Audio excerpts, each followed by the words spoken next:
Fala pessoal, tudo bem? Eu gostaria de iniciar esse vídeo dizendo para vocês que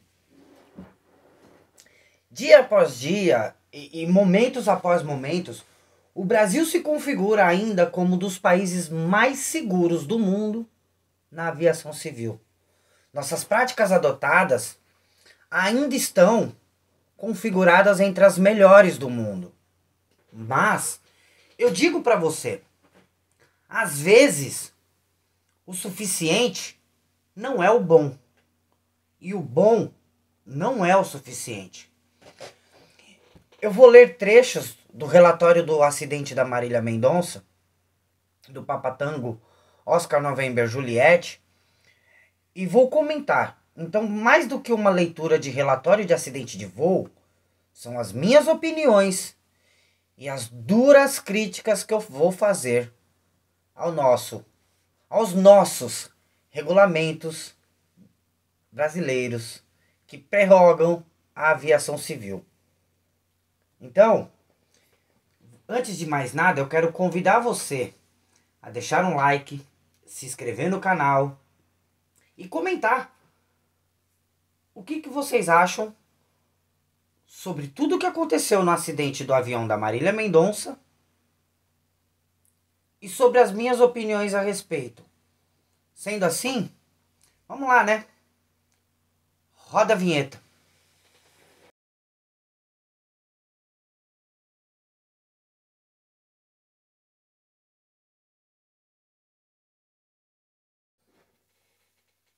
Bom, galera, é o seguinte. Eu vou relembrar. Dia 5 de novembro de 2021, eu estava trabalhando.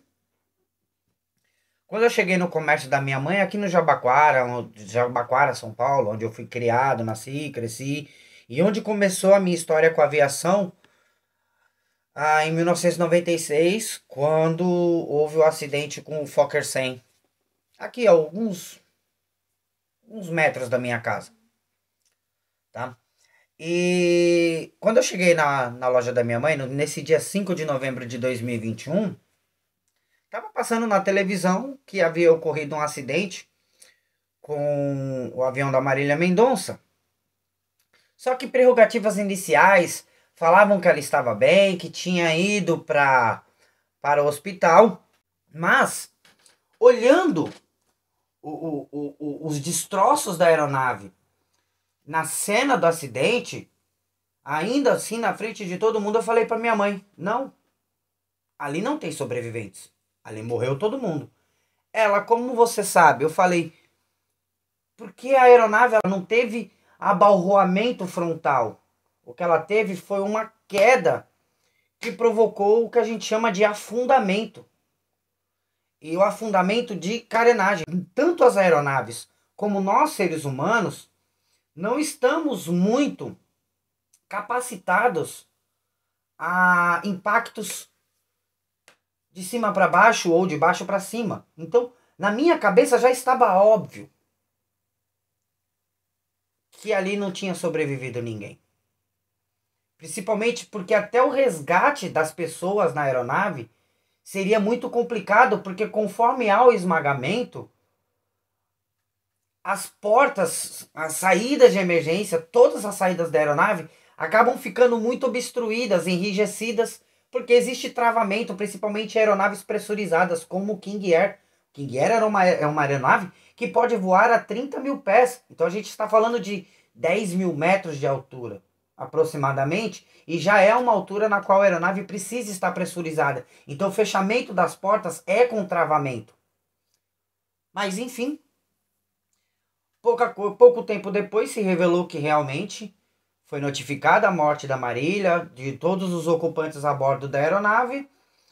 E então, hoje é 15 de maio de 2023, ou seja, um ano e meio depois, saiu hoje o relatório do CENIPA, o qual eu já tive a oportunidade de ler. Agora são 11 horas e 17 minutos da noite. E algumas informações acerca desse acidente são estarrecedoras. Mas isso é algo que a gente vai comentar agora. Eu vou falar sobre a aeronave, sobre os tripulantes, sobre o aeródromo, condições adversas de meteorologia, que na verdade não ocorreram, não tinha uma condição adversa de meteorologia.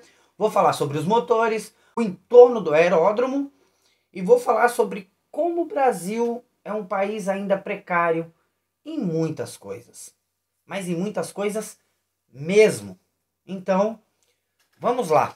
Então, inicialmente eu vou falar sobre os dados do CENIPA. Tá aqui, ó. Eu estou abrindo aqui nessa tela o relatório para eu reler. Aqui eu já tenho algumas colinhas. Vamos lá. Relatório final A121 CENIPA 2021. Uma ocorrência de acidente com a aeronave Papatango Oscar November Juliette, um Beech King Air C-90A, ocorrida no dia 5 de novembro de 2021. A página 2 é aquela advertência na qual o CENIPA informa que o relatório de acidente de voo não é para apontar culpabilidade de ninguém, é apenas para que sejam mitigadas as possíveis causas futuras de acidentes. Dito isso, o presente relatório final refere-se ao acidente com a aeronave Papatango Oscar November Juliette, modelo C-90A, ocorrido em 5 de novembro de 2021, em classificação como CFIT, que é um voo controlado contra o terreno. Durante a fase de aproximação, sob Visual Meteorological Conditions, a VMC, então eles estavam num voo VFR, um voo de visual, de referência visual, tá?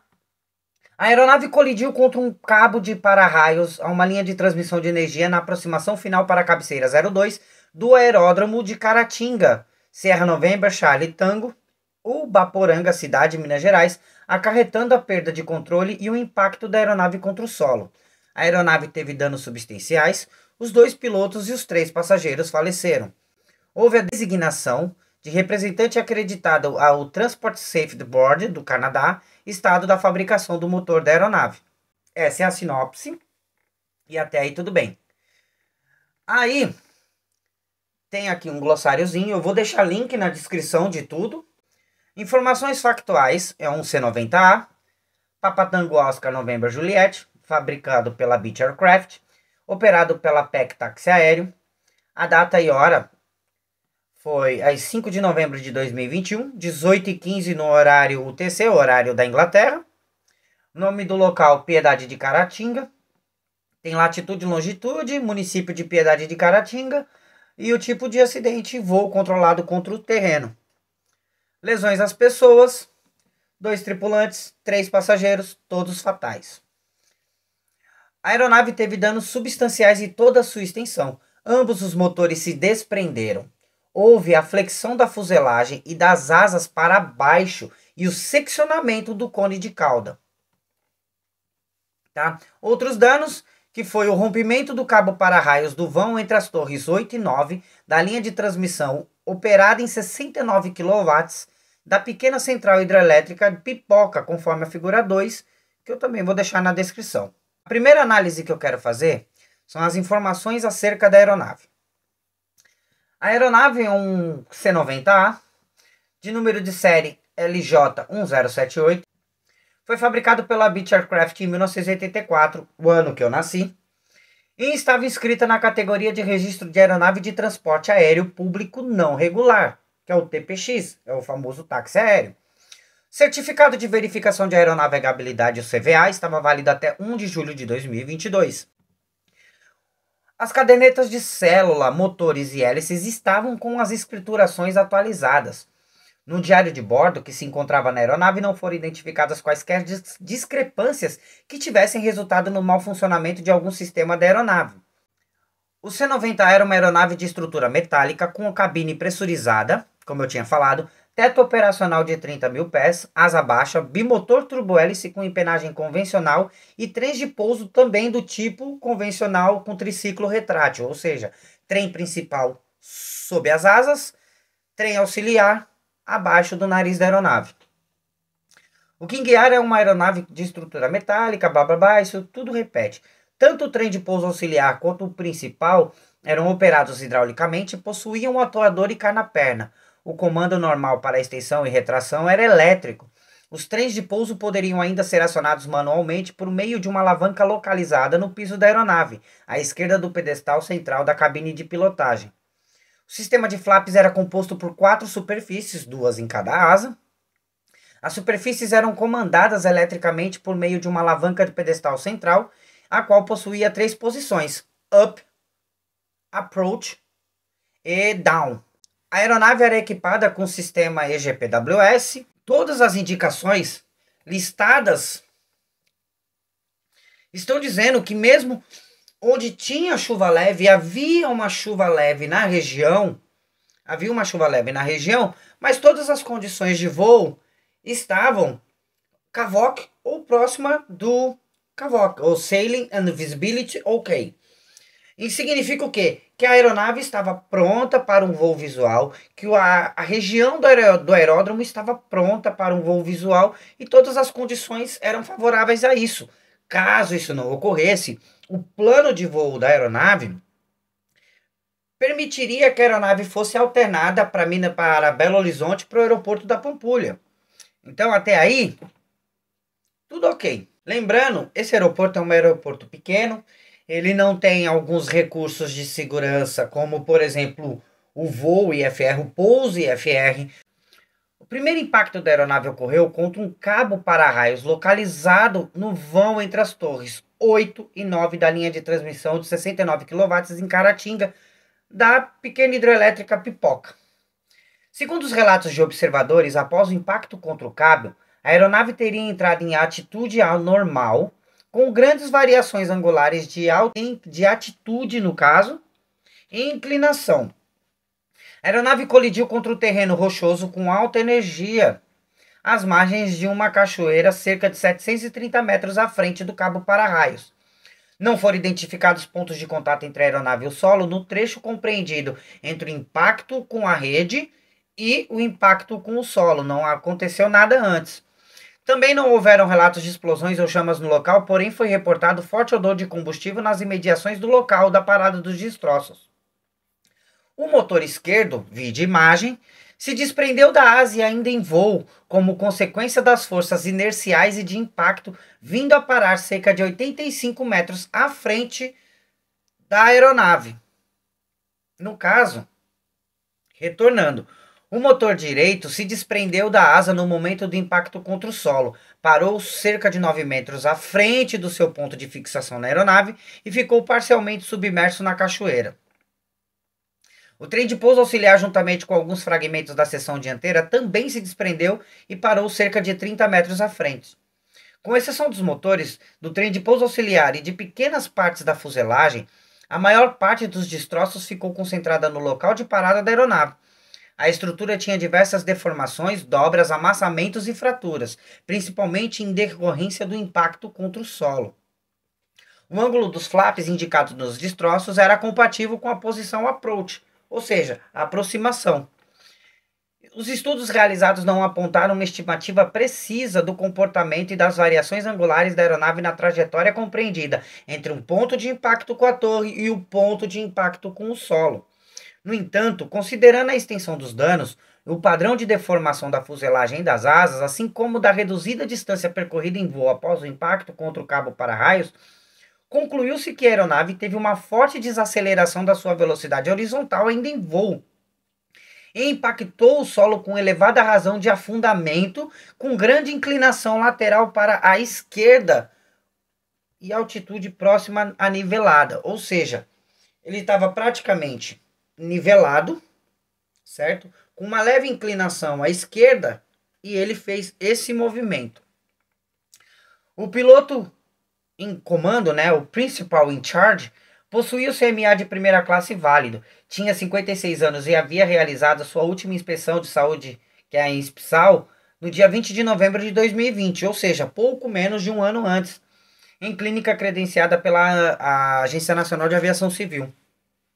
De acordo com o resultado do INSPSAL, ele estava saudável física e mentalmente, considerado apto para o exercício da atividade aérea, com a indicação de fazer uso de lentes corretoras H52.2, que é para astigmatismo. Não foi possível confirmar se ele fazia uso de lentes corretoras no momento do acidente. De acordo com o resultado da INSPSAL, ele estava saudável física e mentalmente, considerado apto para exercício da atividade aérea. Conforme informações coletadas em entrevistas pós-acidente, nenhum dos dois pilotos havia comentado sobre qualquer problema de saúde. Nenhum deles fumava ou fazia uso de bebida alcoólica, não utilizavam qualquer medicação de uso contínuo e nem apresentavam sinais de estresse ou fadiga. Também eles não eram tidos como pessoas estressadas, sendo considerados bastante centrados e profissionais. Conforme a escala de voo, o piloto em charge, no caso o comandante, estava de folga nos dias 1º e 2º de novembro, estando escalado para voar entre os dias 4 e 6 do mesmo mês. No dia anterior ao acidente, o piloto em charge realizou um voo de Brasília para Uberlândia, Minas Gerais, num Cessna C-208 Caravan, que ele também era comandante, tendo cumprido o período de descanso regulamentar previsto no RBAC número 117. O second in charge estava de folga nos mesmos dias que o pique e de sobreaviso no dia 4, mas não foi acionado. Segundo relatos de pessoas próximas, os pilotos tinham uma rotina regular de sono com duração adequada por noite. Da mesma forma, não houve alteração de rotina cumprida nas 48 horas anteriores ao acidente. Em face da colisão da aeronave contra o cabo para-raios, fez-se necessário explanar alguns aspectos relacionados à fisiologia da visão, a acuidade visual e a distância que o olho humano é capaz de identificar e perceber um objeto. O sistema visual estimulado pela luz deve primariamente realizar 3 funções básicas: ser capaz de perceber um objeto pela detecção de luz emitida ou refletida a partir dele. Deve ser capaz de perceber os detalhes de um objeto e deve permitir que se julgue distâncias de objetos e perceber o movimento no campo visual, que é a percepção de profundidade. A acuidade visual e a percepção de profundidade combinadas são denominadas como discriminação espacial. Você vai ver falar de muitos acidentes. Você assiste Mayday, desastres aéreos, alguma coisa parecida, você vai ouvir muitas vezes falar de desorientação espacial e de como a nossa visão ela representa basicamente 80% do que um piloto precisa para voar. Ele sente muito mais as reações com os olhos do que necessariamente com o resto. Agora são as informações ergonômicas. Um aspecto a ser considerado para a visibilidade de objeto diz respeito ao seu tamanho e contraste com o fundo. A percepção de objetos é reduzida à medida que seu contraste diminui em relação ao seu fundo. Nesse caso, um objeto com menor contraste deve ter um tamanho relevante ou estar mais próximo para que possa ser mais facilmente percebido. No cenário em que ocorreu o acidente com Papa Tango Oscar November Juliet, verificou-se que a linha de transmissão possuía baixo contraste em relação à vegetação ao fundo. Por sua vez, a torre que a sustentava, a linha, estava sobre uma área elevada e apresentava um contraste mais favorável à identificação. Figura 21, que eu também vou deixar disponível. Desta feita, a forma de se compensar uma condição de baixo contraste deve ser considerada por meio de uma sinalização que permita a identificação de objetos em maiores distâncias. Vou passar a primeira coisa, que são as informações operacionais. Tratava-se de um voo com o objetivo de realizar o transporte de passageiros mediante contrato firmado de prestação de serviço de táxi aéreo, operando segundo os requisitos estabelecidos no RBAC 135, a partir de Sierra Bravo Golf Oscar, Goiânia, para Sierra November Charlie Tango, que é o aeroporto de Caratinga, municipal, administrado pela prefeitura. De acordo com relatos, o piloto realizava o trecho entre Goiás e Caratinga na função de pilot flying, e o segundo em questão atuava como pilot monitoring, ou seja, um pilotava, o outro monitorava instrumentos. Atentem-se a essas informações, porque quando eu voltar para o piloto, para o piloto principal, além da questão da visão, ele tinha um outro problema a lidar. E é sobre isso que nós vamos falar. Conforme informações relatadas acerca do planejamento e preparo para o voo, no dia do acidente, os pilotos chegaram à sede do operador com antecedência e realizaram um briefing juntamente com o diretor de operações. Na oportunidade, foram realizados os preparativos para o voo, consultas às informações meteorológicas disponíveis, informações aeronáuticas oficiais e, em complemento, o diretor de operações repassou informações coletadas junto a um funcionário do aeródromo de Caratinga obtidas no dia anterior. A aeronave foi abastecida em Goiânia no dia do acidente, às 2h16, com 1.054 litros, 278 galões de jet A1, ficando com os tanques completamente cheios. Segundo o manifesto de carga encontrado a bordo e analisado pela comissão de investigação, a aeronave estava dentro dos limites de peso e balanceamento especificados pela fabricante. O plano de voo tinha previsão de partida de Goiânia às 15 horas, sob IFR até a posição 1933S04232W, onde faria a transição de voo por instrumentos para voo visual e prosseguiria para o destino em Caratinga. O aeródromo de alternativa de planejamento era o aeroporto da Pampulha, Carlos Drummond de Andrade, né? Sierra Bravo Bravo Hotel, que fica em Belo Horizonte. A aeronave decolou às 4h05, no dia 5 de novembro de 2021. A decolagem e a subida até o Flight Level 210 transcorreram sem anormalidades e às 17h51, horário de Greenwich, a aeronave iniciou a descida. De acordo com a revisualização radar, sincronizada com os dados dos radares meteorológicos 18 e 7, observou-se que a aeronave efetuou desvios de até 6 nautic miles, né, 6 milhas náuticas, para evitar áreas com fraca precipitação, que é a figura 44, que eu também vou deixar organizado. O último contato radar se deu às 18h09 UTC, quando a aeronave se encontrava a 5.400 pés no setor noroeste, distante a 13,9 milhas náuticas.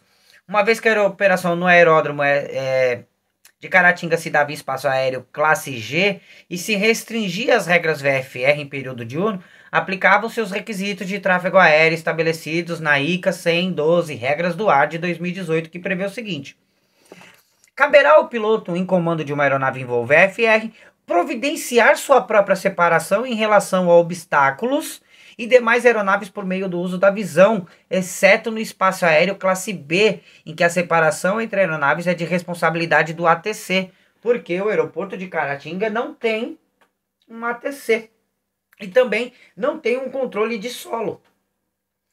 Prevenção de colisões. As regras descritas a seguir não eximem o piloto em comando da responsabilidade de tomar a melhor ação para evitar uma colisão, incluindo as manobras baseadas nos avisos de resolução providas pelo equipamento ECAS. Com o objetivo de prevenir possíveis colisões, é importante que a vigilância seja exercida a bordo das aeronaves, sejam quais forem as regras de voo ou a classe do espaço aéreo na qual a aeronave está operando e, ainda, quando operando na área de movimento de um aeródromo. Adicionalmente, em acordo com o anexo C da IK 137, Serviços de Tráfego Aéreo, o ingresso e a operação no circuito de tráfego aéreo do aeródromo deveriam transcorrer da seguinte forma, abram aspas, 1. Antes de ingressar em um circuito de tráfego de aeródromo, todos os pilotos devem transmitir sua posição e intenção ao AFIS ou na inexistência de tal por meio do FCA. Preferencialmente, a aproximação para o circuito de tráfego de aeródromo deve ocorrer pelo setor da perna contra o vento, como indicado na imagem, tá? E ao entrar pelo setor na perna contra o vento, o piloto deve planejar a descida para cruzar a pista em voo nivelado a 1.000 pés ou 1.500 pés, conforme o item 117, sobre a elevação do aeródromo ou altura do circuito publicada. Essa altura deve ser mantida até a descida para o pouso. Uma vez que o aeródromo não dispunha do AFIS, né, o ingresso no circuito de tráfego poderia ocorrer como item 3.1 no anexo C na 137. Pois bem, de acordo com o relato de um piloto que estava a bordo de outra aeronave com destino a Caratinga, momentos antes do acidente, a tripulação do Oscar November Juliette realizou 3 reportes na frequência de coordenação 123,45 MHz. No primeiro reporte, a tripulação da aeronave Papatango Oscar November Juliette informou sua posição afastada a 44 milhas náuticas. No segundo reporte, indicou que estava na perna do vento da pista 02 no setor W, que é... enfim... No último reporte, a cerca de 30 segundos após o segundo, informou novamente que estava na perna do vento na pista 02, setor W. Após isso, não houve mais contatos. O SOP, o King Air 90 Series, do operador trazia mais uma regulamentação. Concentrar a maior parte do tempo a atenção voltada para fora da aeronave, a fim de evitar colisões com outras aeronaves, obstáculos, planadores, paraquedistas, asa delta, pássaros e etc. Ao avistar o aeródromo, efetuar o procedimento de tráfego visual. Preste atenção nessa frase.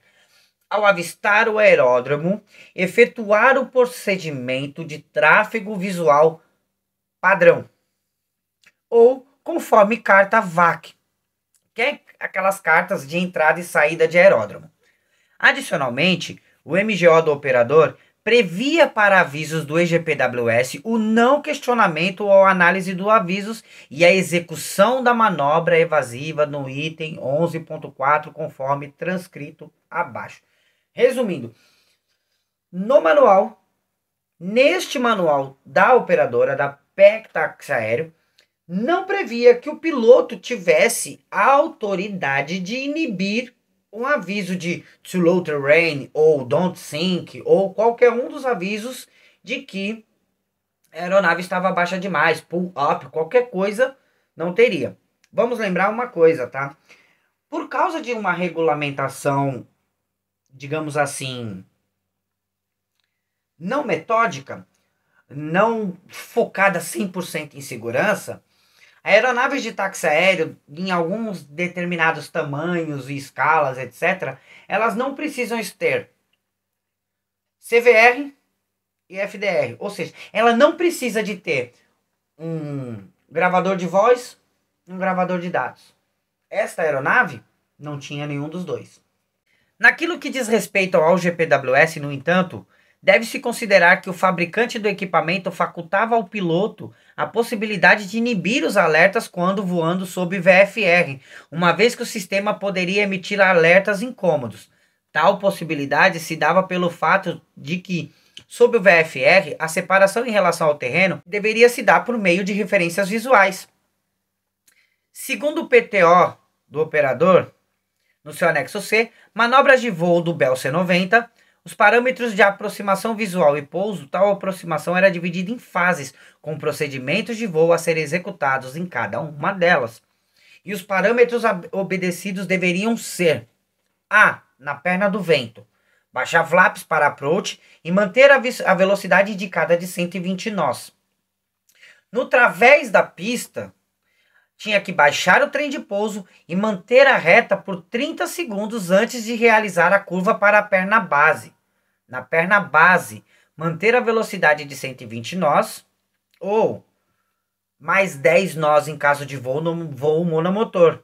E na final, manter a velocidade, a YE, em 10 nós ou mais 10 nós e com o pouso garantido, baixar flaps para down, desligar o yaw damper e completar o checklist de pouso.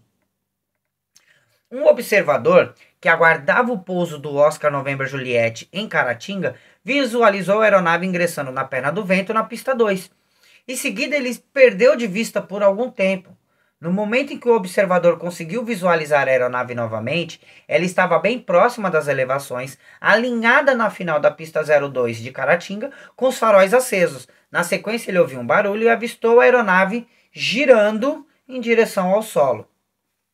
Desse modo, tendo por base as informações correspondentes ao último contato radar, ao setor de aproximação em relação ao Caratinga, aos relatos de tripulantes que contataram a aeronave em voo, de observadores em solo que viram o Oscar November Juliet no circuito de tráfego e ao ponto de impacto da aeronave, a comissão de investigação considerou que o Papa Tango Oscar November Juliet seguiu uma trajetória conforme estimada na figura 47. E eu quero analisar essa imagem. Essa imagem que eu vou aqui aproximar, ela é muito chocante. Por quê? Eu vou botar a imagem na tela e aí vocês vão entender melhor o que eu estou querendo falar. Vamos lá. Eu vou determinar que aqui, onde está escrito Sierra November, Charlie, Tango, é justamente os 1000 metros de pista do aeródromo. Essa área em roxo são os obstáculos pertinentes ao voo. A linha tracejada vermelha é justamente a rota que a aeronave fez. E é aí que mora o perigo. Eu vou, nesta mesma imagem, eu vou desenhar qual deveria ser a rota feita pela aeronave.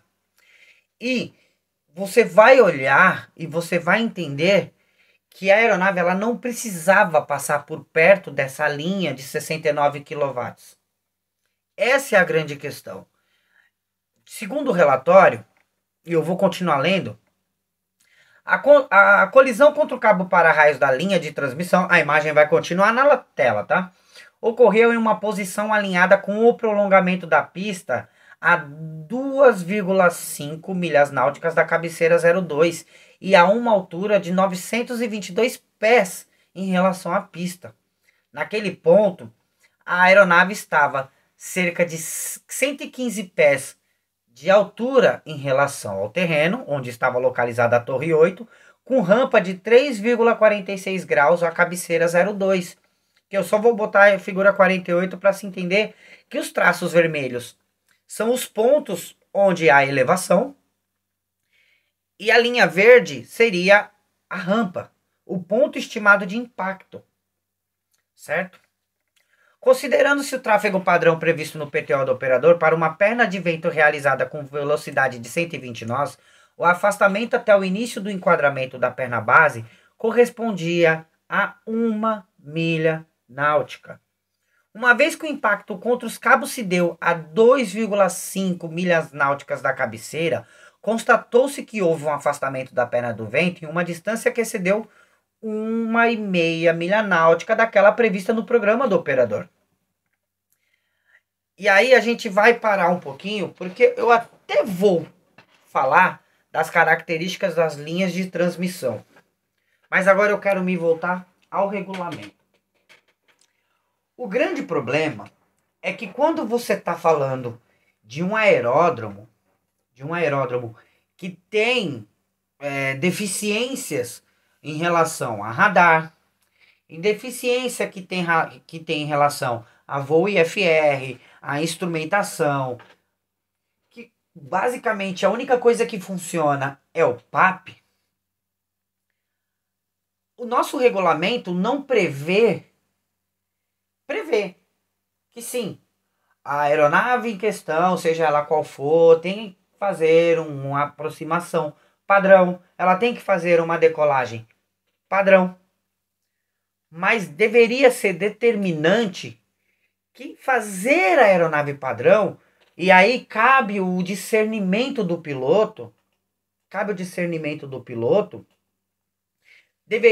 não deveria ser aceitável, deveria ser obrigatório, principalmente para dois pilotos que não tinham experiência em pousar nesse lugar. Principalmente, sobretudo, em relação à falta de experiência do aeroporto. Eles não conheciam o aeroporto. E aí, a gente tem mais um problema para relatar. A linha de transmissão, ela realmente não estava sinalizada. Só que ela também não estava no raio de ação daquela zona de proteção do aeroporto que eu falei. Por quê? Porque o aeródromo ele determinava uma perna de vento e uma perna base a 1 milha náutica, 1.600 metros da ponta da cabeceira. Significa que ele passou da zona de proteção aeroportuária, da zona que seria da rampa de pouso para ele, onde ele deveria baixar, ele passou mais 1 milha náutica e meia. E determinando ainda que o ponto de impacto está a 2,5 milhas náuticas, ele ainda passou mais adiante. Só que o piloto também não é tão culpado assim do acidente, porque a gente vai chegar nesse detalhe, só que a gente, de novo, deveria ser obrigado a aeronave que faz o pouso, ela fazer a perna de vento e acessar a perna base exatamente onde foi determinado, e ela só se exceder a isso num caso de Mayday ou PAM-PAM, mas não foi isso que aconteceu. Foi levantado também que as características da linha de transmissão no trecho entre as torres 8 e 9, onde ocorreu a colisão do Oscar November Juliette, eram as seguintes. O vão possuía 856 metros e o comprimento do cabo para-raios lançado era de aproximadamente 864 metros. A Torre 8 era uma estrutura de altura de 29,5 metros e altura total de 38,5. A Torre 9 era uma estrutura de 26,5 com altura total de 35,5. O que quer dizer que uma das torres era menor do que a outra, mas também elas estavam mais curtas que a outra, e os 856 metros de cabo que estaria a linha reta, que seria uma linha reta, ele ainda tinha alguma inclinação para o famoso embarrigamento, né? A curvatura, de mais 10 metros, dando 864, 8 metros na verdade. Na data da última modificação do projeto da linha de transmissão, estava em vigor a portaria 141-GM5 de 87 do COMAE, que dispunha sobre zona, lembra quando eu falei do plano básico de zona de proteção de aeródromos. Enfim, basicamente são esses regulamentos que determinam iluminação, obstáculos, prédios. A gente já sabe desse negócio, por exemplo, de plano de proteção. Quando aqui em São Paulo, logo depois do apagão aéreo, estava para ser construído um hotel aqui na cabeceira do aeroporto de Congonhas, do Oscar Maroni, famoso por ser dono de uma casa noturna, digamos assim, famosa pelos serviços de entretenimento adulto, e que essa obra foi embargada. Só que, por exemplo, pelo Gilberto Kassab, à época prefeito de São Paulo, porque essa obra iria afetar o aeroporto de Congonhas, era danosa, etc, etc. E até hoje a obediência ao plano de zoneamento de proteção do aeródromo não foi cumprido, porque o prédio, apesar de não ter ido funcionar, não ter virado o hotel que ele queria, mas também não foi demolida, não foi ordenada a derrubada desse prédio. Enfim, mas é basicamente sobre isso que a gente fala. Mas enfim, desse modo, considerando que a linha de 69 kV se encontrava fora dos limites da zona de proteção do aeroporto e que possuía altura inferior a 150 metros, a 150 pés no caso, e que estava fora da superfície de aproximação ou decolagem e que, apesar de cruzar o ribelão da laje, não representava um efeito adverso à segurança e regularidade das operações aéreas, ela não se enquadrava nos requisitos que a caracterizassem como um obstáculo ou objeto passível de ser sinalizado. E aí é quando eu discordo do regulamento. Sabe por quê? Porque independentemente de qualquer coisa, ela está de frente para a cabeceira do aeroporto. Ainda que numa operação normal você consiga livrar a aeronave, tanto na decolagem como no pouso, numa situação de emergência talvez você não consiga livrar. Então a identificação é importante. A zona de proteção de aeródromos, ela deveria ser um pouco mais ampla, principalmente se você tem um objeto desse nível de complexidade, por exemplo, que são torres de transmissão. A zona de proteção de aeródromos, helipontos e zona de ruído, por exemplo, em Congonhas, o aeroporto aqui do lado, a zona de proteção de ruído ela é gigantesca, é absurda. Comparado com a maioria dos aeroportos do país, a zona de Congonhas é colossal.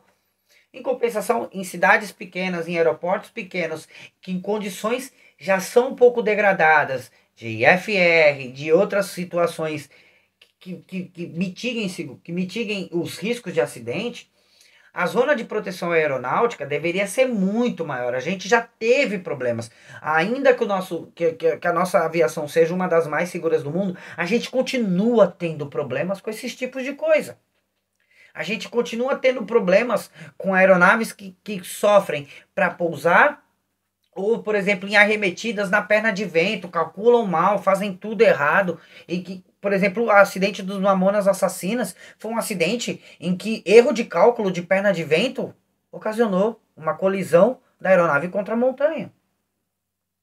Entende? A gente precisa que a zona de proteção da aeronave de campo aeroportuário seja maior, principalmente se existem obstáculos maiores, por exemplo, montanhas. Então, assim, a gente fala de regulamento de zona, de proteção de heliponto, mas é meio que um padrãozinho. A linha de transmissão estava a 2,5 milhas longe do aeródromo.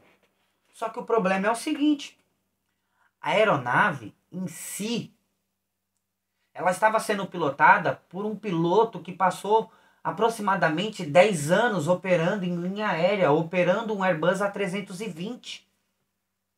E que é muito comum no transporte regular de passageiros, o piloto esticar um pouco o caminho para a perna base, por conta própria, principalmente em aeroportos de tráfego menor, para que ele faça uma aproximação mais nivelada, certo?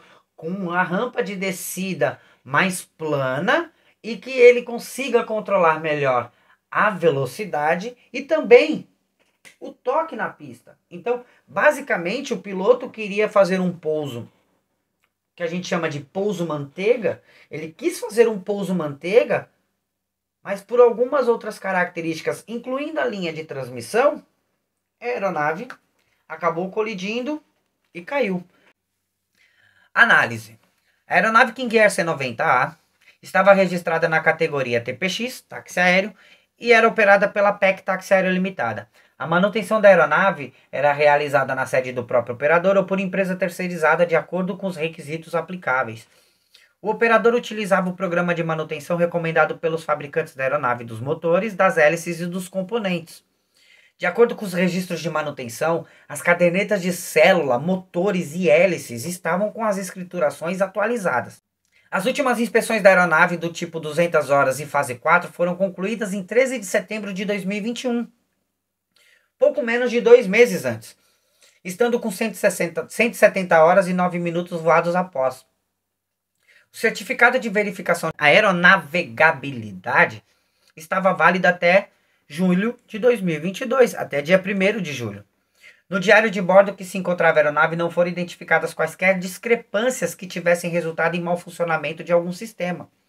A análise dos destroços do grupo motopropulsor esquerdo não detectou qualquer anormalidade que pudesse ter comprometido seu funcionamento. Durante a desmontagem do motor, verificou-se que os componentes externos que necessitavam de lubrificação apresentavam evidências de que funcionavam lubrificados o tempo todo. Internamente, esse motor apresentava evidências de que estava com funcionamento normal e que desenvolvia potência no instante em que a aeronave colidiu contra o cabo para-raios. Da mesma forma, o GPM direito também não revelou indícios de mau funcionamento dos componentes lubrificados. Todos os relamentos apresentavam aspecto de funcionamento normal, evidenciando que não havia problemas no sistema de lubrificação e que não havia problemas com o óleo lubrificante. Desse modo, as análises de ambos os motores Pratt Whitney PT6A21, esse número de série que são, por incrível que pareça, 25594 e 25595, ou seja, eram motores que foram construídos em sequência, revelaram que as assinaturas internas encontradas indicaram que ambos estavam operacionais, indicaram também que ambos desenvolviam potência no instante que houve a colisão contra o cabo para-raios. Os exames realizados nos cabos de comando de voo primários revelaram o espalhamento dos arames que impunham os cabos, alturas diferentes de rompimento dos arames e estricção, indicativos de que o rompimento se deu pela sobrecarga decorrente do impacto da aeronave. Os exames realizados nas lâmpadas revelaram que os filamentos das luzes de indicação de travamento do farol do trem de pouso sofreram deformação plástica da quente, condizente com uma condição de luzes acesas no momento do impacto da aeronave. As demais lâmpadas, quando eles falam as demais lâmpadas, dos outros sistemas apresentaram aspectos de fraturas frágeis, envelhecimento natural pelo uso, sendo que nenhuma apresentou deformação plástica, característica de estar acesa durante o impacto.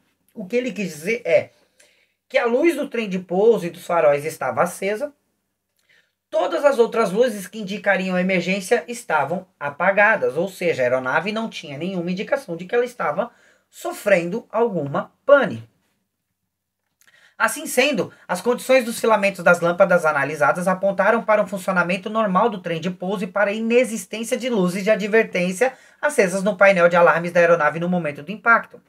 Desse modo, naquilo que diz respeito às condições de aeronavegabilidade, não se evidenciaram quaisquer indicativos de falha ou mau funcionamento de sistemas ou de componentes da aeronave que pudessem ter afetado seu desempenho ou controle em voo. O aeródromo de Caratinga era público, administrado pela Prefeitura Municipal de Ubaporanga, Minas Gerais. Operava sobre VFR, ou seja, voo visual diurno, em período diurno, e estava situado em uma região montanhosa, com diversas elevações nas proximidades da pista de pouso. A operação do aeródromo havia se iniciado há mais de 50 anos e não foram encontrados registros de acidentes relacionados à sua infraestrutura. No ano anterior ao acidente em tela, o aeródromo teve média de 3 decolagens por dia. À época do acidente, a situação do aeródromo era regular, tanto em relação à inscrição do cadastro de aeródromos da ANAC, também em aprovação do PBZ-PA, que é aquela zona de proteção, é o plano básico de zona de proteção aeroportuária, junto ao DCEA, que é o Departamento de Controle do Espaço Aéreo. No tocante ao PBZ-PA, dadas as características físicas e operacionais do aeródromo, foi estabelecida uma SPVV para aeronaves críticas da categoria B. As aeronaves dessa categoria tinham como característica de performance uma velocidade de cruzamento de cabeceira entre 91 e 121 nós, na qual a BIT C90A se enquadrava. Uma vez que a SPVV estava relacionada a aspectos de planejamento aeroportuário e não de operação corrente de aeronaves, esta previa uma altura para circuito de tráfego de 1.299 pés, assim como previa limites de superfície de aproximação de até 1,4 milhas náuticas, ou seja, além da 1 milha náutica, que era o plano do voo, eles ainda tinham mais 0,4 milhas náuticas, que dá 1,6, dá 16,32, mais 640 metros à frente. No tocante aos auxílios de navegação, verificou-se que, em face da sua data de homologação, do seu tipo de operação e da estimativa de pousos anuais, o aeródromo não se enquadrava nos critérios para implantação de PAP, tanto nos requisitos estabelecidos pela ANAC quanto naqueles estabelecidos pelo DCEA. Ainda com relação aos requisitos de instalação de auxílios, a comissão de investigação identificou diferenças entre os critérios estabelecidos, os quais poderiam gerar dúvidas aos operadores de aeródromos sobre a sua aplicabilidade, devido à existência de dois normativos diferentes que tratavam sobre o mesmo tema, que é a RBAC 154 e a ICA 6318. Verificou-se que enquanto o regulamento da ANAC, o RBAC 154, abordava os requisitos sobre a óptica das características de operação do aeródromo e a instrução do DCEA, a 6318, abordava com base na regularidade e quantidade anual de pousos em uma determinada cabeceira. Embora o aeródromo não fosse alcançado pelos requisitos de ambos os normativos, seja pelo critério de transição, seja pelo volume de pousos previstos, a comissão de investigação identificou uma oportunidade de melhoria nesses critérios, os quais poderiam afetar outros aeródromos brasileiros. As informações aeronáuticas publicadas para a operação em Caratinga estavam disponíveis no Rotaer, o qual estabelecia que o circuito de tráfego deveria ser realizado pelo setor W do aeroporto. Adicionalmente, havia um infotemp que alertava para obstáculos, a torre e a antena não iluminados, que estavam violando o plano básico de zona de proteção aeroportuária, a cerca de 2 milhas náuticas a sudoeste, a SW do aeroporto de Caratinga. Ou seja, estavam falando dessas torres de transmissão. No que diz respeito à linha de 69 kW, contra a qual o Oscar November Juliette colidiu, constatou-se que esta se encontrava fora dos limites da zona estabelecidos pelo plano de proteção e, por sua vez, não se caracterizava como obstáculo de efeito adverso à segurança ou regularidade das operações aéreas do aeródromo. Em fase, voltando naquela imagem, eu vou colocar na tela, vai se permitir que quando você vê a aeronave, o linha tracejada vermelha passa, ela tem uma zona ali que tem um roxinho, certo? Essa zona, essa é a que está dentro da zona de proteção do aeródromo. Vou buscar outra imagem, vou colocar. Enquanto isso, as torres de transmissão, na qual a linha de transmissão do para-raio que o King Air acertou, essa já não faz parte. Mas essa foi a determinante para o acidente, porque a outra, por estar, ela já estava sinalizada. Para os obstáculos localizados fora da ZPA, a referida portaria estipulava a instalação de luzes de obstáculo de alta intensidade para indicar a presença de obstáculo cuja altura fosse igual ou superior a 150 metros, assim como de torres que suportassem linhas elétricas elevadas, cabos aéreos ou outros obstáculos que pudessem proporcionar riscos semelhantes à navegação aérea. Na data do acidente, estava em vigor a ICA 11408, que substituiu a 141 GM5 do mesmo teor.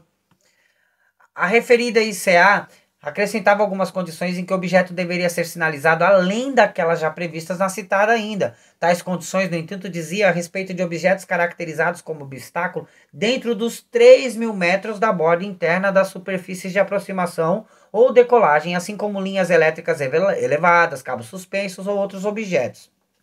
Assim, considerando que a linha de 69 kW encontrava-se fora dos limites de ZPA e possuía altura inferior a 150 metros, porque ela só tinha 38 metros e meio,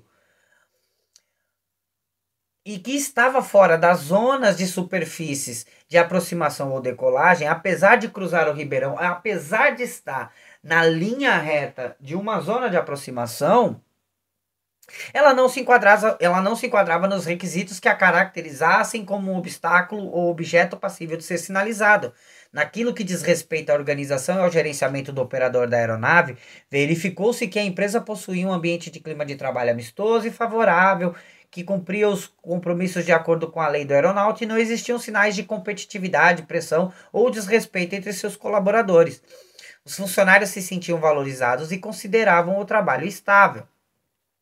O operador se enquadrava aos requisitos de gestão e segurança, estando sujeito à vigilância continuada da ANAC.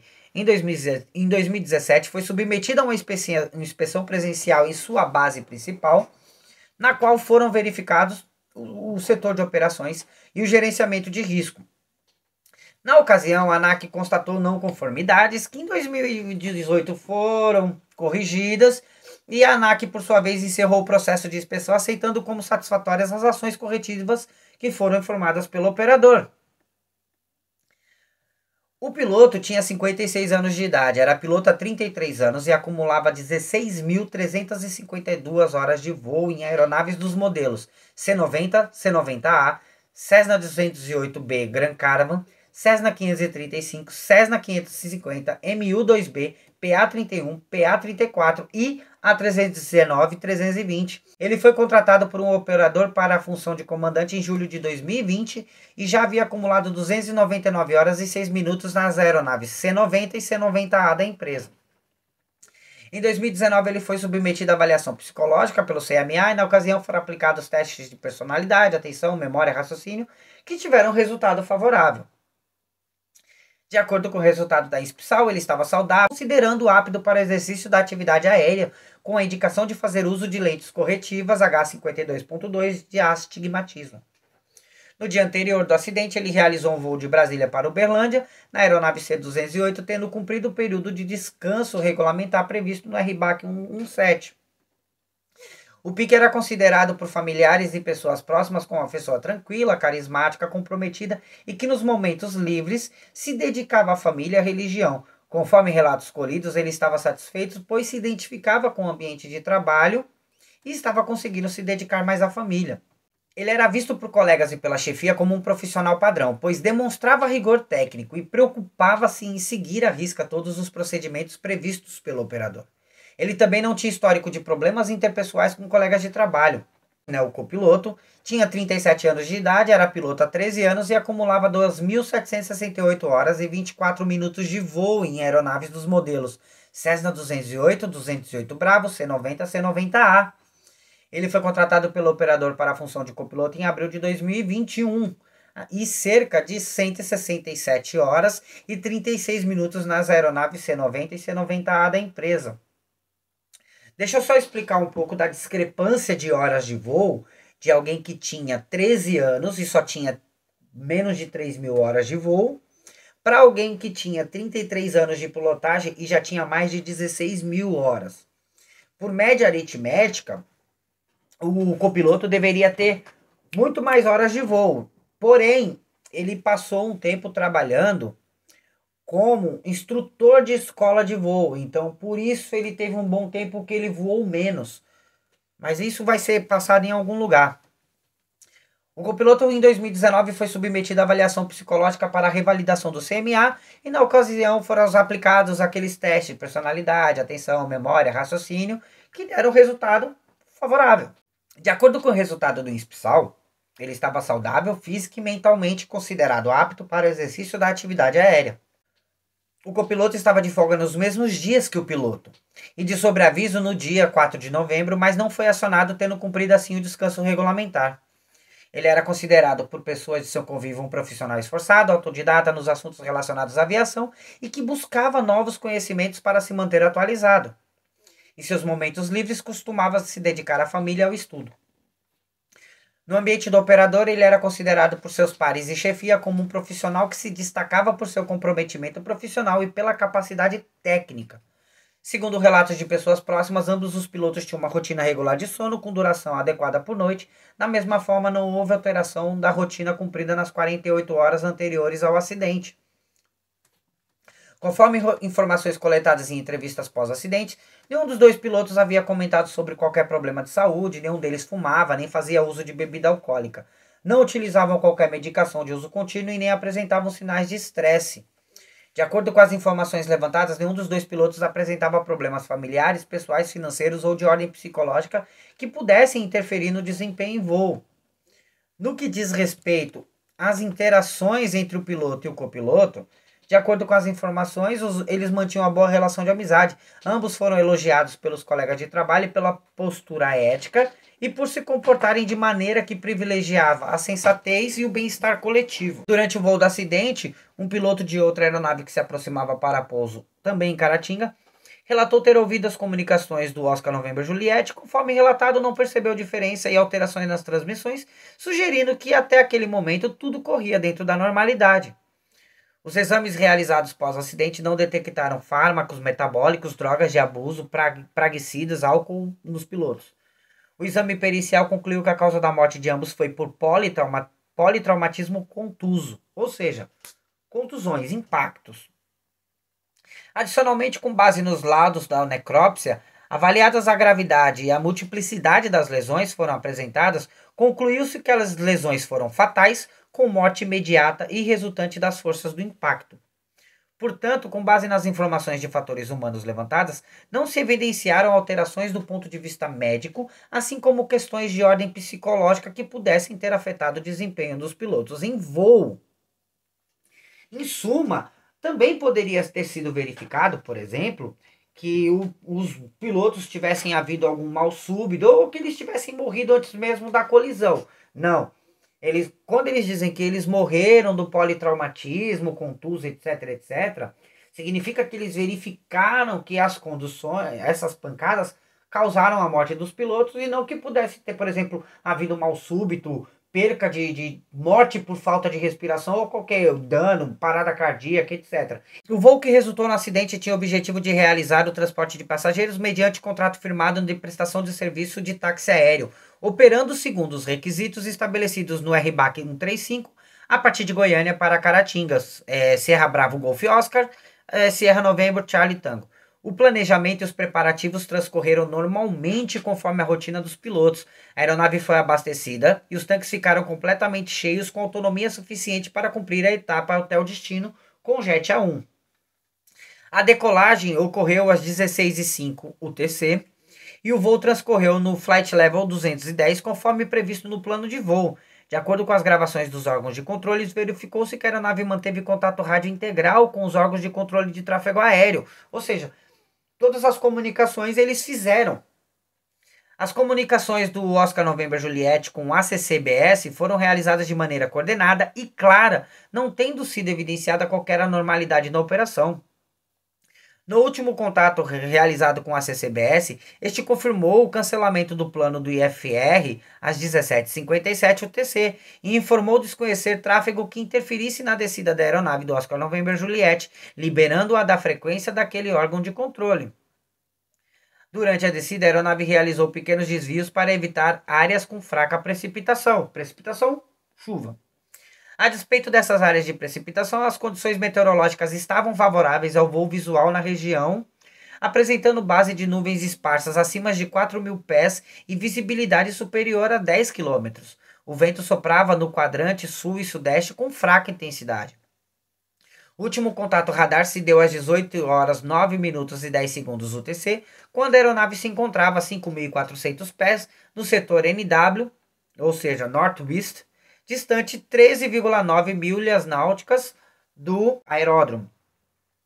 Tomando-se por base as informações correspondentes do último contato radar e ao setor de aproximação em relação a Caratinga, aos relatos de tripulantes que contataram a aeronave em voo e dos observadores em solo, a comissão de investigação concluiu que a aeronave realizou uma entrada no circuito de tráfego alinhada com o início da perna de vento, conforme previa o anexo C da ICA 137, ou seja, até aí estavam cumprindo o regulamento.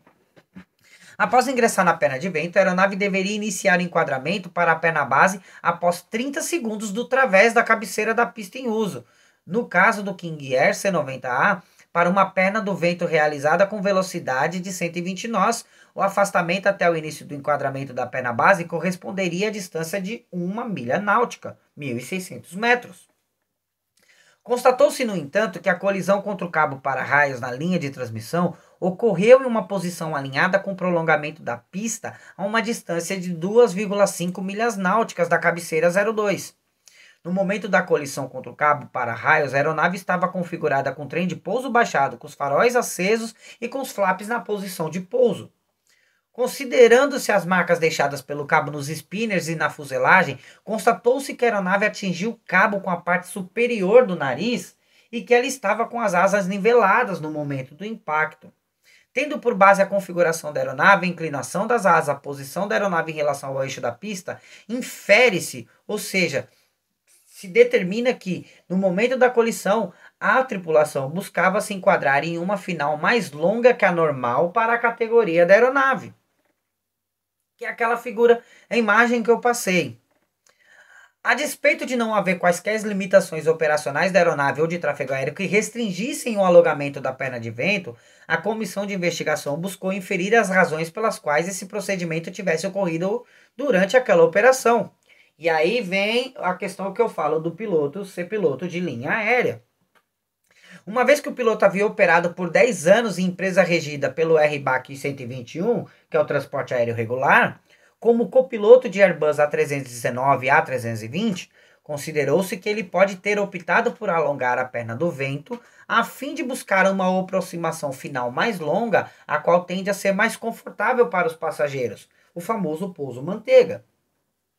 Naquele cenário, ressalta-se o processo decisório envolvido, onde existe a possibilidade de tal decisão ter sido tomada devido a um processo inconsciente gerado pelas experiências das aproximações realizadas durante um longo período no qual o piloto operou na aviação regular. Adicionalmente, não foi possível confirmar se houve uso das cartas aeronáuticas, a CAP 9453 e a WAC 3189 para o planejamento e acompanhamento do voo sobre o VFR, o qual permitiria uma melhor consciência situacional acerca das características do relevo e da presença da linha de transmissão de 69 kW, fato que permitiria uma tomada de decisão mais acertada. Ou seja, ele poderia, ainda nas cartas, ter a informação de que existe essa linha de transmissão lá e de que ele teria que desviar. A colisão contra o cabo para-raios resultou em esforços de tração que arrancaram o motor esquerdo da sua fixação ainda em voo e ocasionou a total perda de controle da aeronave.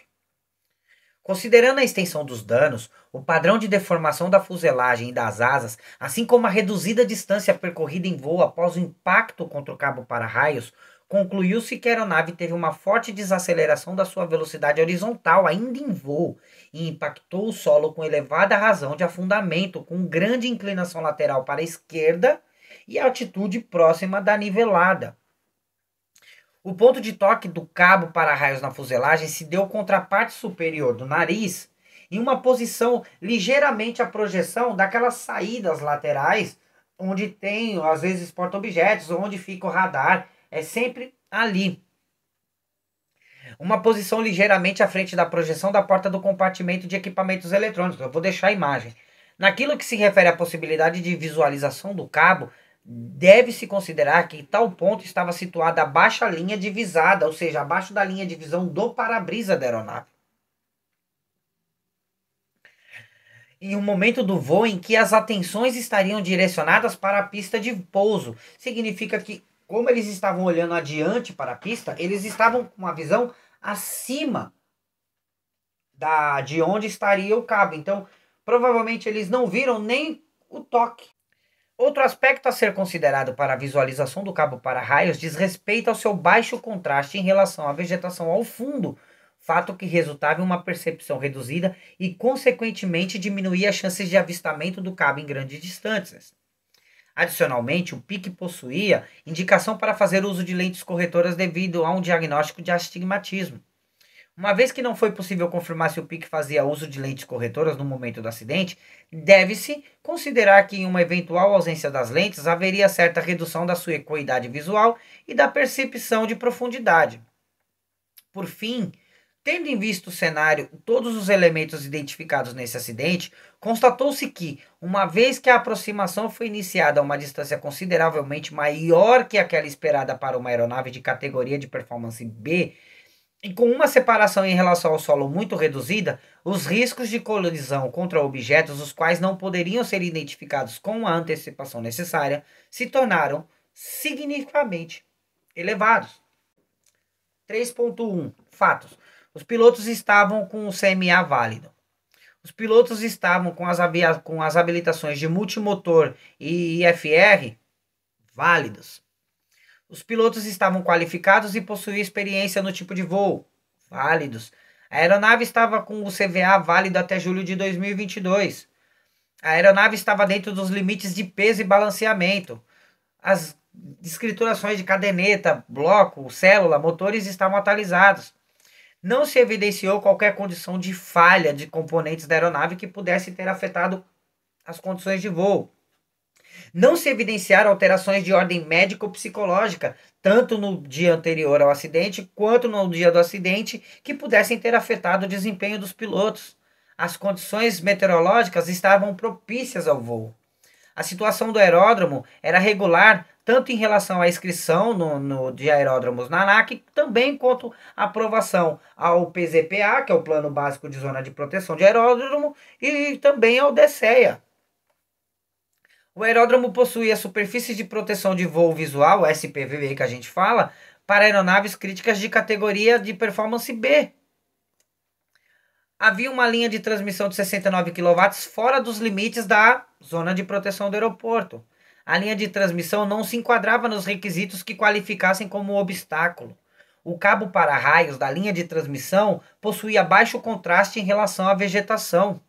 A aproximação do Oscar November Juliet foi iniciada a uma distância significativamente maior do que aquela esperada para uma aeronave de categoria B e com uma separação em relação ao solo muito reduzida. A colisão da aeronave contra o cabo para-raios resultou em esforços de tração que arrancaram o motor da sua fixação em voo e ocasionaram a total perda de controle da aeronave. A aeronave impactou o solo com elevada razão de afundamento, com grande inclinação lateral para a esquerda e atitude próxima da nivelada. A aeronave teve danos substanciais e todos os ocupantes morreram. Fatores contribuintes. Atenção. Indeterminado.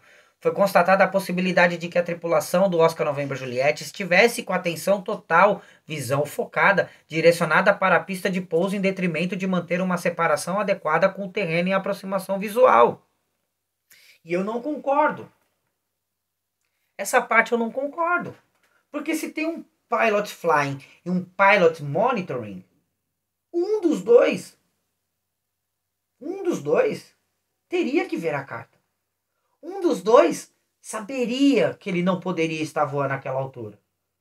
Um dos dois saberia que se ele estendesse a perna do vento e criasse uma perna base numa distância maior, ele teria que ver obstáculos na linha também a uma distância maior. E ele saberia que ele estaria fazendo errado e talvez ele precisasse até refazer tudo de novo, incluindo a perna de vento, perna de través, perna base e a tentativa de pouso.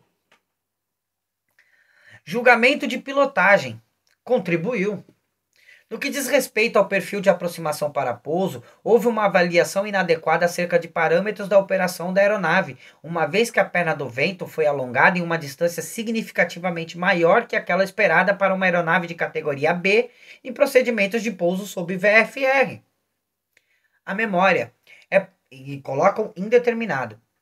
É provável que, com base na experiência de 10 anos de operação em empresa regida pelo RBAC 121, a memória processual do piloto in charge tenha influenciado suas decisões tomadas em relação à condução da aeronave.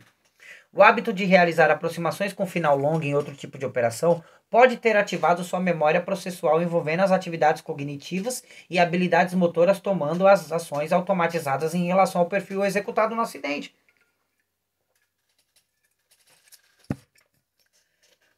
E eu também discordo. Eu não posso colocar que memória é indeterminado. Porque quando você faz numa linha aérea, pilotando principalmente aeronaves grandes, como o 737, a 320, Embraer 190, Embraer 175, aeronaves que pousam em aeródromos de aviação regular, você fazer uma perna de vento mais longa para acessar a base e uma aproximação mais longa, você precisa da autorização da torre de controle. Você não pousa uma aeronave de linha de voo comercial sem uma autorização de torre de controle. Você não faz uma movimentação no céu ou em pátio sem uma autorização de uma torre de controle. Então, fazer uma perna de vento mais longa deveria demandar uma torre de controle. Ele fez isso, o julgamento de memória que ele fez sem o assessoramento de um ATC, de um ACC, de ninguém. E ele poderia ter feito isso consultando o radar, quando ele foi liberado do radar.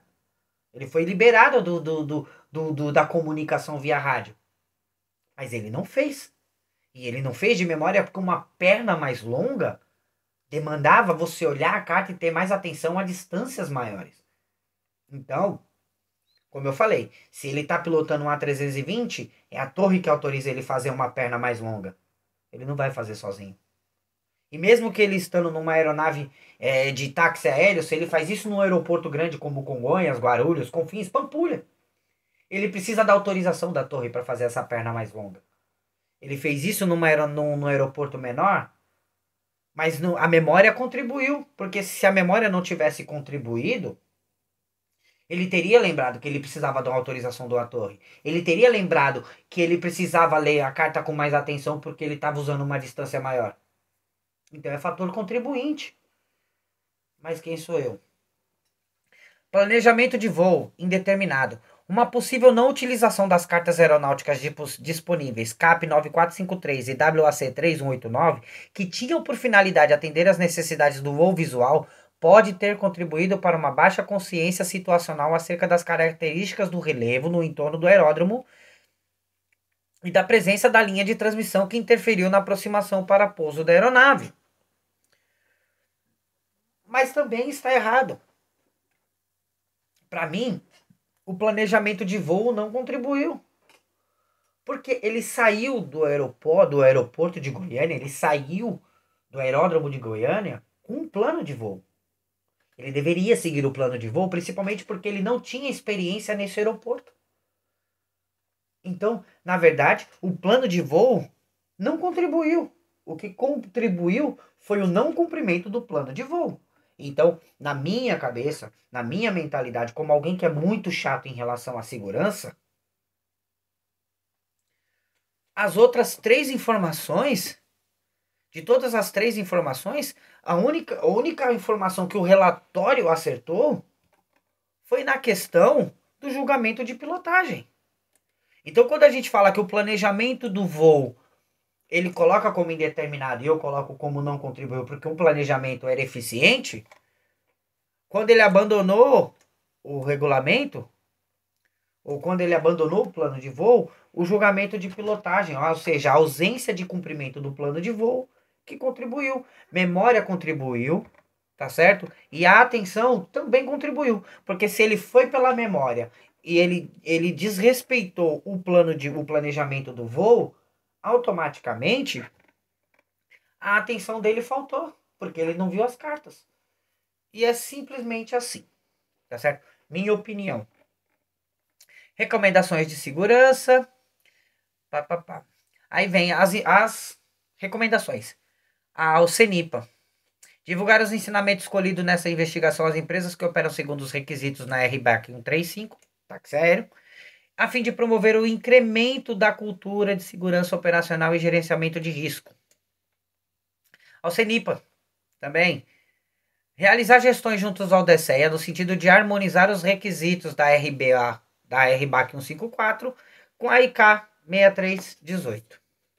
Ao Departamento de Controle de Espaço Aéreo, realizar gestões junto à ANAC no sentido de harmonizar os requisitos da 6318 naquilo que diz respeito à instalação de auxílios à navegação com os requisitos da RBAC 154. Realizar gestões junto à Companhia de Energia de Minas Gerais, de modo a sinalizar em caráter excepcional a linha de transmissão no trecho correspondente ao prolongamento da pista 02 de Caratinga. Ou seja, no final das contas, vão ter que sinalizar do mesmo jeito. Vão ter que fazer isso aqui que eu vou botar na tela. A Agência Nacional de Energia Elétrica.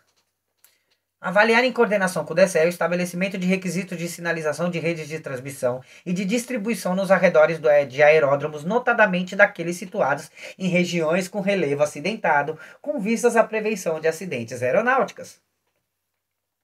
Ações corretivas preventivas adotadas.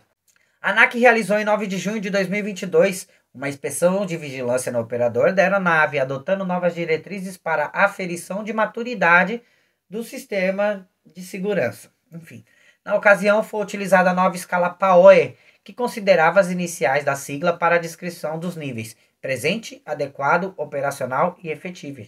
Os níveis eram crescentes de forma que o presente era o nível mais baixo e o efetivo era o mais alto.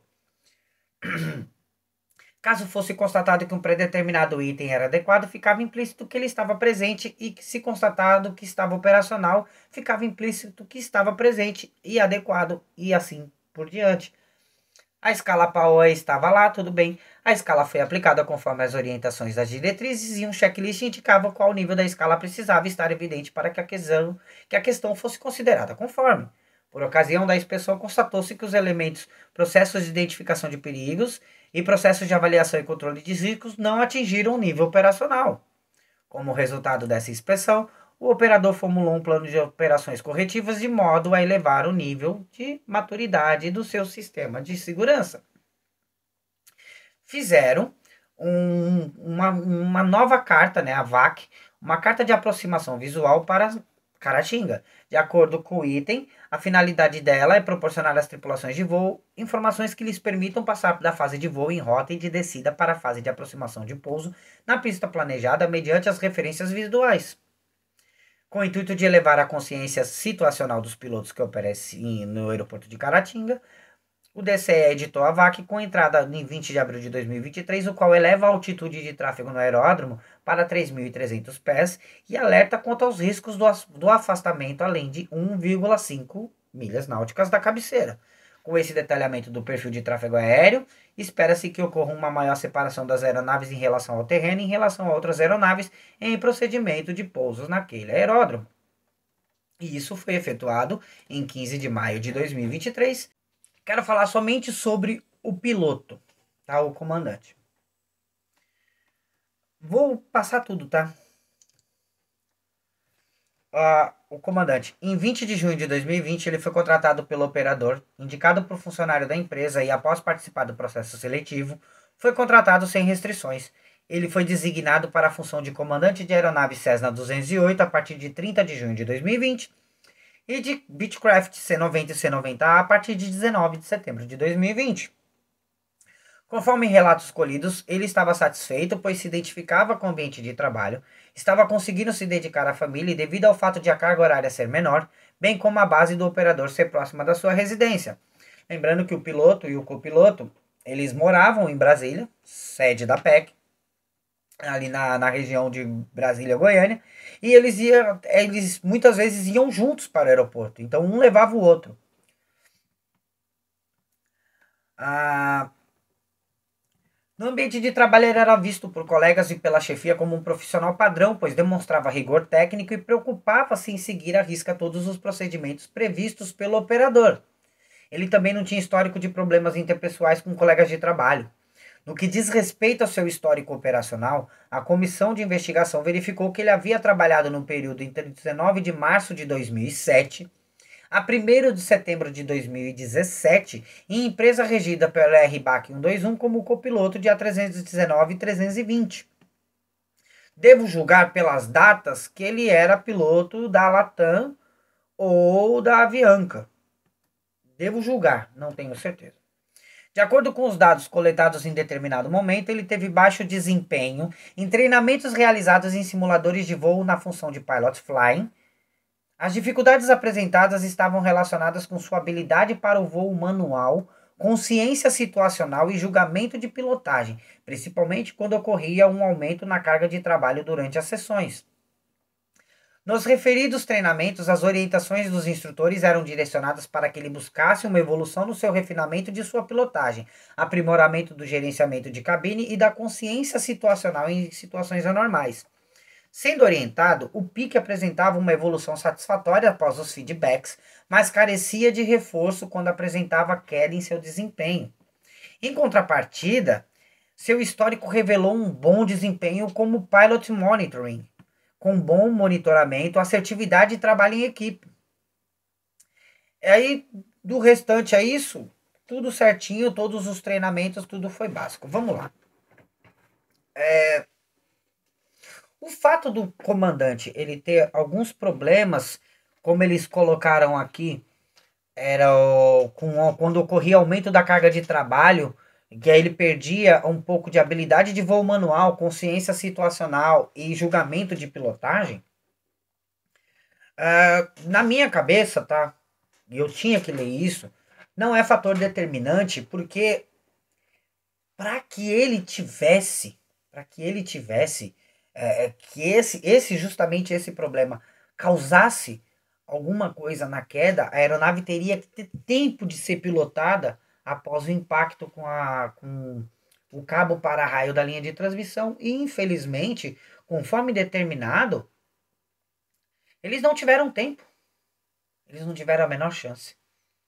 A partir do momento que os dois motores, eu vou botar a imagem na tela, que os dois motores foram enrolados pelo cabo da rede de transmissão e que eles travaram, sendo até que o motor esquerdo se desprendeu,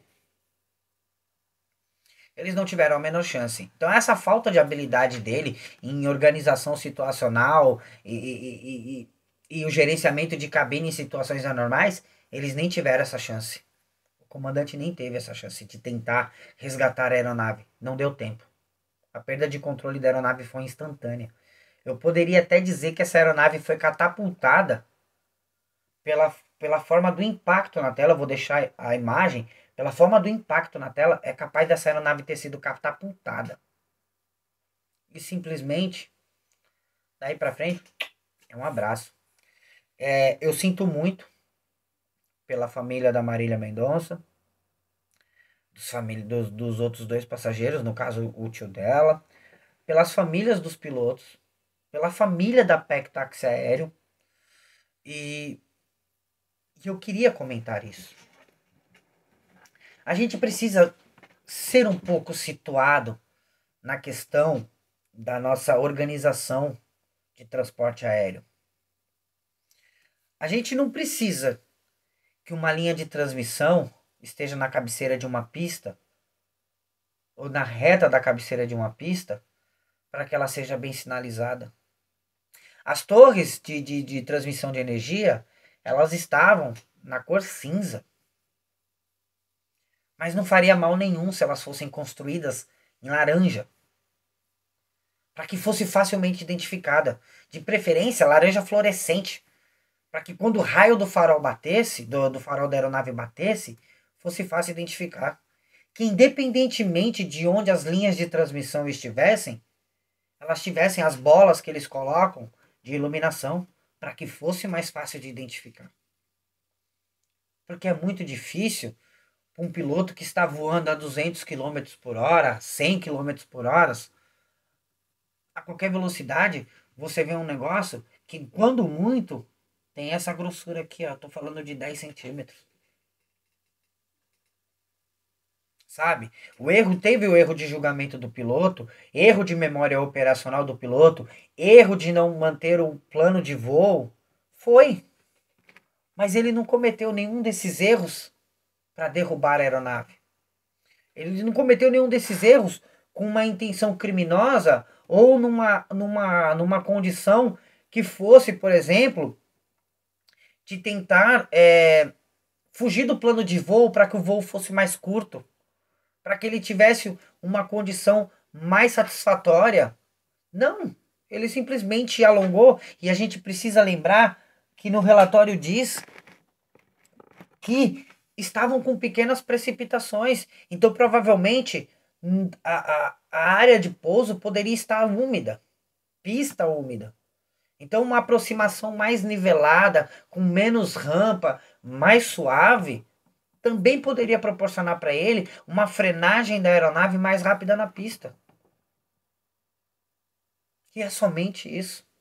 Concordo com o relatório quando eles mostram as soluções a serem apresentadas. Eu só não concordo com o relatório que o único fator contribuinte para o acidente tenha sido a questão do, do erro de julgamento. Não foi só erro de julgamento. Todos os fatores que estavam ali, para mim, foram contribuintes. Mas é para mim, a avaliação que eu conheço de tanto ler relatório de acidente de avião, de tanto entender de decolagem, pouso, subida, rampa, iluminação, certificação. Esse é o complicado. Mas não tem como eu julgar que um cara que passou 10 anos pilotando A319 e A320, que um cara desse é ruim. Eu vou deixar as imagens do motor, eu vou até tentar dar um jeito de comentar sobre isso, porque os danos causados nos motores mostraram que eles foram travados pelo cabo de rede, pelo cabo para-raio. Eles foram travados. A aeronave perdeu totalmente a sustentação e por isso ela caiu assim. Por isso ela foi esmagada de baixo para cima. E por isso que quando eu vi na televisão o estado que a aeronave estava, com a asa até retorcida, eu sabia que ali não ia sobreviver ninguém. Eu sabia que ali não tinha sobrevivido ninguém. Porque você olhava a parte frontal da aeronave, aparentemente não tinha nenhum dano. A colisão não tinha sido frontal, tinha sido no que a gente chama de eixo que não vai salvar. De toda forma, fica a minha prerrogativa aí, tá? Inicialmente, não faz diferença se você olha uma cidade igual São Paulo, em cima de todos os prédios tem uma luzinha vermelha piscando, parada, para que independentemente de qualquer coisa, o avião saiba, o helicóptero, o avião saiba que aquela luzinha vermelha é um prédio, é um lugar alto. Toda torre de transmissão deveria ter, de dia ou de noite, uma luz vermelha acesa. Todo fio, até mesmo o para-raio, poderia ter aquelas bolas vermelhas que eles colocam para identificação, independentemente de estar passando na linha reta do aeroporto, de estar na zona de proteção aeronáutica ou não. Porque você nunca sabe quando uma aeronave pode entrar no Mayday e ter que passar por uma área onde tem uma linha de transmissão. Essa é a grande questão. Pode custar muito caro. Pode custar muito caro. Mas a vida de qualquer pessoa que se perde por causa disso custou muito mais caro do que um punhado de tinta, de bolas, etc. Não importa o quanto custe. Será mesmo que não vale a pena a gente gastar o dinheiro que seja necessário para que a gente faça uma aviação mais segura? Fica esse pensamento, tá certo? Eu sou Alexandre Vaz, nós estamos no canal Avião. Se você aguentou esse vídeo longuíssimo e extremamente chato, parabéns. Mas se você gostou, deixa um like, se inscreva no canal. Até a próxima.